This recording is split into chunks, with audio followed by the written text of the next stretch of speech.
મારે ડાબા જે ખભો છે એની અંદર દુખાવો જે છે એની શરૂઆત થઈ અને ત્યાર પછી આજે આ વખતે જોરદાર ઠંડી પડી એની અંદર જે છે એની અંદર એક સ્ટીફનેસ જે છે વધતી ગઈ.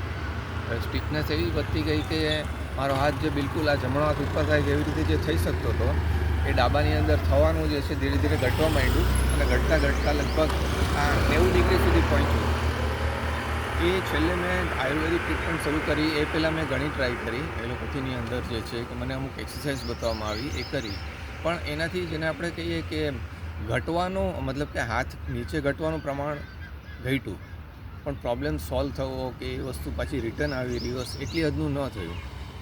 તો એમાં છેલ્લે આયુર્વેદિક હોસ્પિટલમાં દાખલ થઈને પછી ટ્રીટમેન્ટ લીધી. એની અંદર જે બિલકુલ ચોખ્ખું તેલ અને ચોખ્ખું ઘી એના જે કંઈ પણ પ્રયોગો કરવામાં આવ્યા એ આખા શરીરની તેલ માલિશને વરાળ લેવાથી શરૂ કરીને જે બસ્તી લેવીને એ બધા જે છે એ બધા જ પ્રયોગો એને કારણે જે છે એ એનો રિવર્સ ટ્રેન્ડ અહીંયા સુધીનો જે છે અટકી અને તરત જ જે છે આ શરૂ થયું.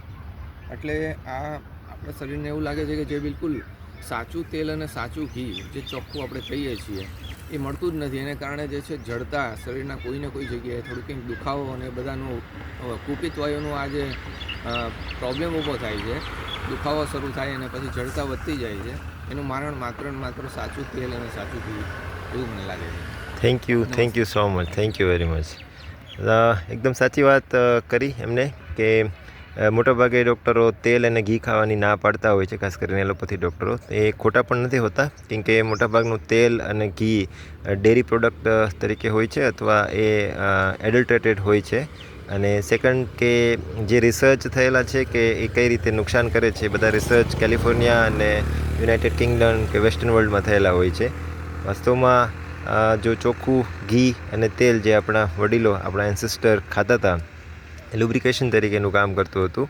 અને સાયન્ટિફિકલી જોઈએ તો આપણે જે જિયોગ્રાફીમાં જીવીએ છીએ, ખાસ કરીને ઇન્ડિયા, એ જિયોગ્રાફીમાં 3 ઋતુ છે અને એ પ્રમાણે આપણા શરીરની અંદરની જે પ્રકૃતિ છે, ફિઝિક્સ છે, એ પણ ચેન્જ થાય છે, જેને આયુર્વેદ પ્રમાણે વાત, પિત્ત અથવા કફ કહી શકાય. અને વાતને ઓછું કરવાનું સૌથી સારામાં સારું સાધન છે એ શુદ્ધ ઘી અને તેલ છે, અથવા આપણે એને અત્યારની ભાષામાં કહીએ તો વૈદિક ઘી અને વૈદિક તેલ, જે ટ્રેડિશનલ ટેકનોલોજી દ્વારા બનાવવામાં આવતું હોય. અને એ દિશામાં વધારે રિસર્ચ થવા જોઈએ, જેથી કરીને આપણે આપણા પ્રોટોકોલને વધારે રિફાઇન કરી શકીએ. Even modern science backed, evidence base પણ રિસર્ચ થવા જોઈએ કે વાસ્તવમાં ખરેખર એ હેલ્પફુલ છે કે હાર્મફુલ છે.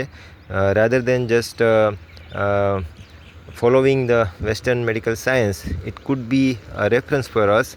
We have to do our own protocol to refine it, and so that we can, rather than damaging, we can helpful the patient. Jai Hind, Vande Mataram.